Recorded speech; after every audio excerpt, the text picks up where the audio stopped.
Hebu sasa tuelekee katika kongamano kuhusiana na miundo msingi ambalo linaendelea katika hoteli ya Windsor, ambapo kiongozi wa ODM Raila Odinga anazungumza katika hafla hiyo katika wadhifa wake kama mwakilishi wa Afrika katika maendeleo ya miundo msingi. Hebu tumsikize.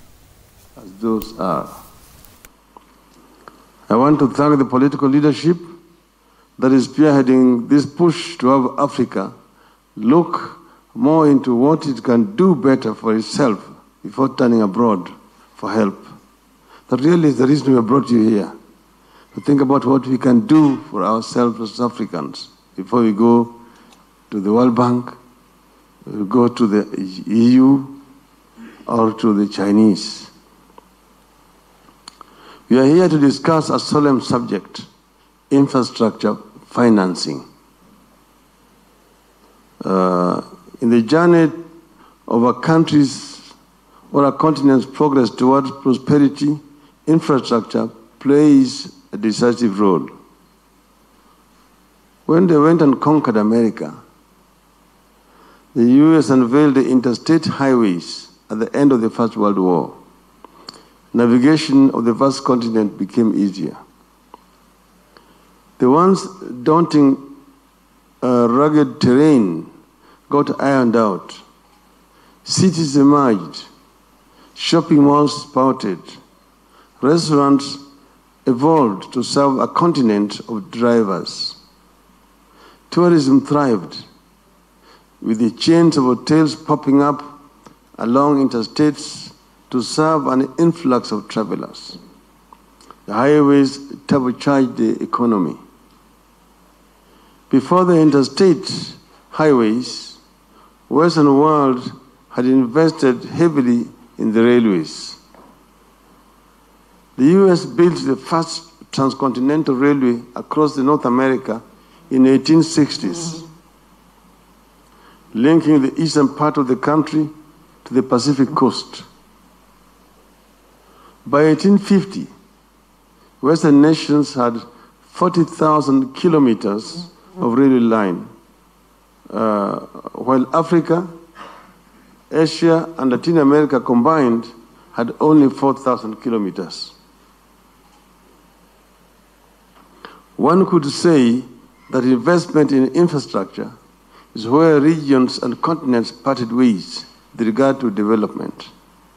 And that's why I mentioned infrastructure 3 times last night. This is where we in Africa began to fall behind with others, while others forged ahead.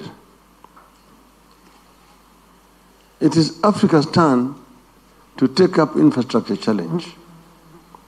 We must address it with the fierce urgency that is now. We know the challenge. We know what it will take to address the challenge. The infrastructure program that will turn around the continent's fortunes by way of addressing the road, the rail, the airways, the waterways, the high-speed broadband connectivity, and energy needs as well are mapped out. At one time when I was Minister for Energy, I visited France, and I was a guest to then the French Minister for Energy, M. Balou, and told him, Mr. Odinga, Africa is a dark continent. I shuddered and I said, what does this man mean?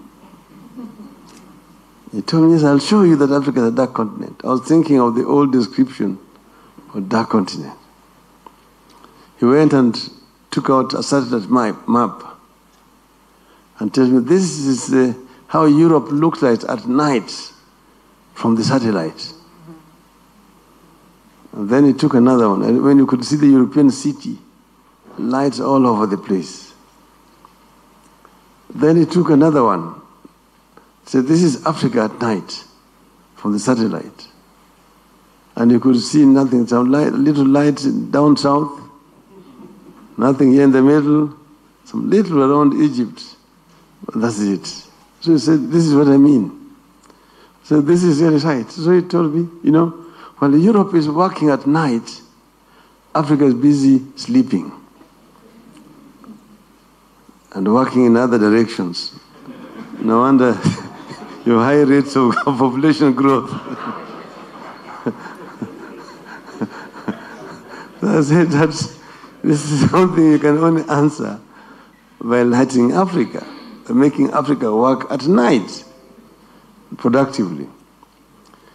In fact, some, like the Great North Road and the hydropower potential in the DRC, were marked long before the continent became free from colonialism.